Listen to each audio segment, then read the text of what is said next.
मला उठून उभं पण राहता येत नव्हतं आणि कुठं म्हणजे असं कोणी धरल्याशिवाय मला उभं राहता येत नव्हतं. बर. चालताच येत नव्हतं. पाटील आई, तुम्ही आपल्याकडे आलात हो जवळजवळ आता त्याला महिना होत आलाय.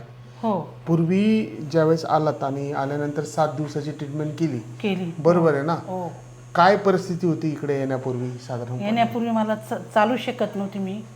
मला उठून उभं पण राहता येत नव्हतं आणि कुठं म्हणजे असं कोणी धरल्याशिवाय मला उभं राहता येत नव्हतं. बर. चालताच येत नव्हतं. मग तुम्हाला ऑपरेशन सांगितलं होतं का हो, याच्यासाठी? मालेगावला ऑपरेशन सांगितलं होतं. त्यांनी सांगितलं गुडघ्यांचा पूर्ण चुरा झालेला आहे म्हणे, हाड अडकलेलं आहे, बर. तो ऑपरेशन करावं लागेल म्हणे, गरजेचं आहे म्हणे.